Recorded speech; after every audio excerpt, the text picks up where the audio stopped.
ತಾಲೂಕಿನ ಮಾಗಡಿ ರಸ್ತೆ ಬಳಿ ನಿರ್ಮಿಸಲಾಗಿದ್ದ ಮೈಸೂರು ರತ್ನ ಸಾಹಸ ಸಿಂಹ ಡಾಕ್ಟರ್ ವಿಷ್ಣುವರ್ಧನ್ ರವರ ಪುತ್ಥಳಿಯನ್ನು ಕಿಡಿಗೇಡಿಗಳು ಭಗ್ನಗೊಳಿಸಿರುವುದನ್ನು ಖಂಡಿಸಿ ಕನ್ನಡ ಕ್ರಾಂತಿ ದಳ, ವಿಷ್ಣು ಅಭಿಮಾನಿಗಳ ಬಳಗ ಮತ್ತು ಕನ್ನಡ ಸೇನೆ ವತಿಯಿಂದ ಪ್ರತಿಭಟನೆಯನ್ನು ಮೈಸೂರು ನಗರದ ಅಗ್ರಹಾರ ವೃತ್ತದಲ್ಲಿ ಕನ್ನಡ ಕ್ರಾಂತಿ ದಳ ಅಧ್ಯಕ್ಷರಾದ ಸನ್ಮಾನ್ಯ ಶ್ರೀ ತೇಜಸ್ವಿ ಕುಮಾರ್ ಪಾಟೀಲ್ ರವರ ನೇತೃತ್ವದಲ್ಲಿ ಪ್ರತಿಭಟನೆ ಹಮ್ಮಿಕೊಳ್ಳಲಾಗಿತ್ತು.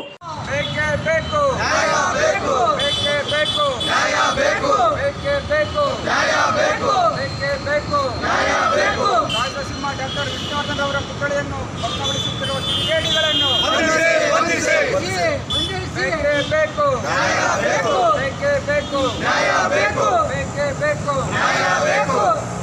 ಈ ಸಂದರ್ಭದಲ್ಲಿ ಮಾತನಾಡಿದ ತೇಜಸ್ವಿ ಕುಮಾರ್ ಪಾಟೀಲ್ ರವರು ವಿಷ್ಣುವರ್ಧನ್ ಪುತ್ಥಳಿಯನ್ನು ಅದೇ ಜಾಗದಲ್ಲಿ ನಿರ್ಮಿಸಿ ಮತ್ತು ಭಗ್ನಗೊಳಿಸಿದ ಕಿಡಿಗೇಡಿಗಳನ್ನು ಶೀಘ್ರವೇ ಬಂಧಿಸಬೇಕೆಂದು, ಈ ಕೃತ್ಯದಿಂದ ಕರ್ನಾಟಕದ ಜನತೆಗೆ ಬಹಳ ನೋವು ಉಂಟಾಗಿದೆ ಹಾಗೂ ಕನ್ನಡ ಜನತೆಗಳ ಸ್ವಾಭಿಮಾನವನ್ನು ಕೆಣಕುವ ಕೆಲಸವನ್ನು ಎಂದಿಗೂ ಮಾಡಬೇಡಿ ಎಂದು ಕಿಡಿಗೇಡಿಗಳಿಗೆ ಎಚ್ಚರಿಕೆ ನೀಡುವುದರೊಂದಿಗೆ ಸಂಬಂಧಪಟ್ಟ ಕಿಡಿಗೇಡಿಗಳನ್ನು ಕೂಡಲೇ ಬಂಧಿಸಬೇಕೆಂದು ಬೆಂಗಳೂರು ನಗರ ಪೊಲೀಸ್ ಕಮಿಷನ್ ಅವರಿಗೆ ಮನವಿ ಮಾಡಿಕೊಂಡರು.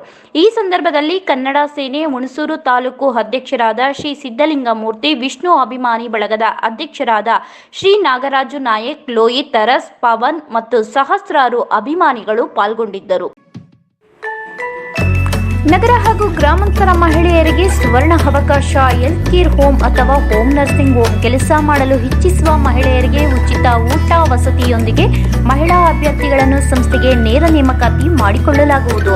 ನಗರ ಹಾಗೂ ಗ್ರಾಮಾಂತರ ಮಹಿಳೆಯರಿಗೆ ಕೆಲಸ ಖಾಲಿ ಇದ್ದು ಸಂಸ್ಥೆಗೆ ನೇರ ನೇಮಕಾತಿ. ವಯೋಮಿತಿ 18 ರಿಂದ 35 ವರ್ಷದ ಮಹಿಳೆಯರಿಗೆ ಉಚಿತ ಊಟ, ಪ್ರತ್ಯೇಕ ವಸತಿಯೊಂದಿಗೆ ಮೊದಲ ತಿಂಗಳಿಗೆ 10,000 ಇದ್ದು ನಂತರ ಸಂಬಳ ತಿಂಗಳಿಗೆ 10,000 ದಿಂದ 25,000ವರೆಗೂ ಇರುತ್ತದೆ. ಇದು ಮಹಿಳೆಯರಿಗೆ ಮಾತ್ರ. ಸರ್ಕಾರದಿಂದ ಮಾನ್ಯತೆ ಪಡೆದ ಸಂಸ್ಥೆಗೆ 800 ಮಹಿಳಾ ಅಭ್ಯರ್ಥಿಗಳು ಬೇಕಾಗಿದ್ದಾರೆ. ನೇರ ನೇಮಕಾತಿ ಮೊದಲು ಬಂದವರಿಗೆ ಮೊದಲ ಆದ್ಯತೆ. Health care home, home nursing ಹೋಮ್ನ ಕೆಲಸ ಗೊತ್ತಿಲ್ಲದ ಮಹಿಳೆಗೂ ಸಹ ಸರ್ಕಾರ ಮಾನ್ಯತೆ ಪಡೆದ ಸಂಸ್ಥೆಯಿಂದ ಉಚಿತವಾಗಿ ಕೆಲಸವನ್ನು ಕಲಿಸಿಕೊಡಲಾಗುವುದು. ಮೊದಲ 7 ತಿಂಗಳು health care home, home nursing home ಕೆಲಸವಿದ್ದು ನಂತರ ಮುಂದಿನ ಬಡ್ತಿಗೆ ಶಿಫಾರಸು ಮಾಡಲಾಗುವುದು. ವಿದ್ಯಾರ್ಹತೆ 5 ರಿಂದ 7ನೇ ತರಗತಿ, SSLC ಪಾಸ್ ಅಥವಾ ಫೇಲ್. ಮಹಿಳೆಯರಿಗೆ ಮಾತ್ರ ಸುವರ್ಣ ಅವಕಾಶ. ಈ ಕೂಡಲೇ ಕರೆ ಮಾಡಿ 8792264676.